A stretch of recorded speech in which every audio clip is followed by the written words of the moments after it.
ಪಟ್ಟು ಅಂತ ಕೊಟ್ಟರೆ ಇಲ್ಲಿ. ಸೊ ಸ್ವಲ್ಪ ಇಡ್ಲಿ ಥರ ಐತಿ. ಇಡ್ಲಿ ಸೇಮ್ ಇಡ್ಲಿನ ಸ್ವಲ್ಪ ಅದಕ್ಕೆ ಕೊಬ್ಬರಿ ಮಿಕ್ಸ್ ಮಾಡಿ ಹಾಕಿದ್ರೆ ಯಾವ್ದು ಟೇಸ್ಟ್ ಬರ್ತಾರ, ಸೊ ಆ ಥರ ಸೇಮ್ ಟೇಸ್ಟ್. ಕೇರಳ ಫೇಮಸ್ ಬಜ್ಜಿ ಇದು, ಸ್ವೀಟ್ ಐತಿ. ಸೊ ನೀವೇನಾದರೂ ಕೇಳಕ್ಕೆ ಬಂದರೆ ಇದನ್ನು ಟ್ರೈ ಮಾಡಿರಿ, ತುಂಬ ಚೆನ್ನಾಗಿರುತ್ತೆ, ಸ್ವೀಟ್ ಆಗಿರುತ್ತೆ. ನೀವೇ ನೋಡತ್ತಿ ನೋಡ್ರಿ, ಇದು ಲಾಟರಿ ಟಿಕೆಟ್. ಹೌದು, ಕೇರಳದಾಗ ಲಾಟರಿ ಟಿಕೆಟ್ ಲೀಗಲ್ ಐತಿ. ಮೊದಲು ಕರ್ನಾಟಕದಾಗೂ ಇತ್ತು, ಬಟ್ ಕರ್ನಾಟಕದಾಗ ಬ್ಯಾನ್ ಮಾಡಿದ್ರೆ. ತುಂಬ ಸ್ಟೇಟ್ಗಳಾಗ ಬ್ಯಾನ್ ಐತಿ, ಬಟ್ ಇನ್ನೂ ಕೆಲವು ಸ್ಟೇಟ್ಗಳನ್ನ ಇನ್ನೂ ನಡೆಸ್ತಾರೆ ಲಾಟರಿ ಟಿಕೆಟ್.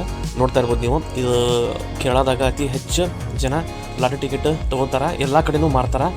ನೋಡ್ಬೋದು, ಇದು ಫುಲ್ಲ ಎಂಟ್ರಿ ಇದೆ. ಇಲ್ಲಿ ನಮ್ಮ ಇಂಗ್ಲೀಷ್ ಎಲ್ಲ ಚೆಕ್ ಮಾಡೋದಿದ್ರೆ ಬಾಟಲ್ ಗಿಟ್ಲೆಲ್ಲ ತೊಗೊಂಡ್ರೆ ಪ್ಲಾಸ್ಟಿಕ್ ಖಾಲಿ ಬಾಟಲ್ಸ್ ಒಂದ ತುಂಬಿ ಬಾಟಲ್ ಬಿಟ್ಟು ನಡೀತದೆ ಅಂತೇಳಿ. ಬಟ್ ಇಲ್ಲೆಲ್ಲೂ ಬಿಸಾಗಂಗಿಲ್ಲ ಬಾಟಲ್ಸ್. ಈ ಪಾಸ್ನ ತೊಗೋಬೇಕಂತೇಳಿ ಹೇಳಿದ್ರು.